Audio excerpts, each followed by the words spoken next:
Gardeners. So today I am here with Bowie, my Brazilian rainbow boa, and I actually have something really cool to show all of you guys. So I just got this new t-shirt and it is so awesome. I got it from Reptile Mountain TV, and he has his own YouTube channel and he sells really cool shirts like this, and he has a lot of other options too.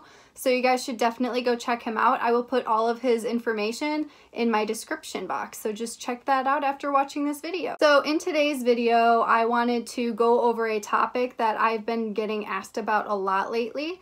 And that question is, how do you get people to be interested in reptiles? A lot of you guys come from families very similar to me where they don't really encourage keeping reptiles and they think it's weird and they just don't really like them. Or there's a lot of people that are with another significant other and they aren't really into reptiles and you want to be able to share that with them. And there is no definite answer to this because everyone is different, and some people are just really fearful of these animals. Others just aren't aware and haven't had a good experience or haven't really had that curiosity about these reptiles before. One thing that I have noticed works for me is honestly taking reptile selfies, and that may sound so weird, but reptile selfies, I have noticed, have been very helpful in getting other people interested in reptiles and sparking that curiosity. If you handle them and just take a picture with them and make it look like, wow, that person is holding that animal and it's perfectly safe, and then they can start to appreciate the beauty of the animal and how cool they are. So the very first thing would be basically just sparking that curiosity in others. And maybe if you have like a family that's not really comfortable with it, never force reptiles on someone, especially if they're afraid of them, because then the opposite is going to happen and they're just going to be fearful and hate the animal even more. So you just want to get them interested and spark that curiosity. If you're just around the house, just make sure that you're handling the animal. Don't force it on anyone, but eventually as they see that, wow, this animal is safe, it's not going to cause any danger to you, then they may start to come around and realize how cool that animal is, and they might want to learn more about them. Which comes to my second tip, which would be to basically just educate about them. So once that curiosity is ignited in someone, then you can start to educate them about these animals, and then they will become more and more interested in them. A lot of times I kind of like force my knowledge and information on other people and they don't really care.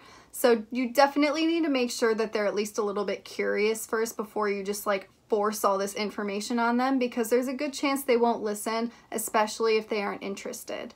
But once they are interested, you can keep giving them information as long as they want it. Don't force anything on them. And then usually it just grows and grows, and then eventually they may want to hold the animal and have their own experience. Once someone is ready to have their own experience, whether they have a fear or not, and they just want to face it and hold an animal, obviously you should give them an animal that's really tame, really chill, something that you don't have to worry about, like that person having a bad experience with the animal, and then just go from there. It really just all depends on the person and how you should approach them. You just want to make sure that no matter how you're doing it in a way that they are comfortable and that they are interested. You don't ever want to force anything on them, because I promise you it's not going to work out and that person is going to like them even less. But once they're interested and they see cute little faces much like this one, they will come around. At least that's what I find. Some people are just very closed-minded, and there isn't really much you can do with someone like that. If someone just has a very negative attitude and they just completely refuse to give these animals a chance, then it's probably not going to happen, unfortunately. But you can keep trying. Just make it as obvious as possible how not dangerous these animals are and how wonderful they are as pets and how enjoyable they can be, because a lot of people think reptiles are just boring too and it's weird to own them and they don't do anything. But that's not true at all. Like me just holding Bowie right now, it's really relaxing for me and it's like therapy.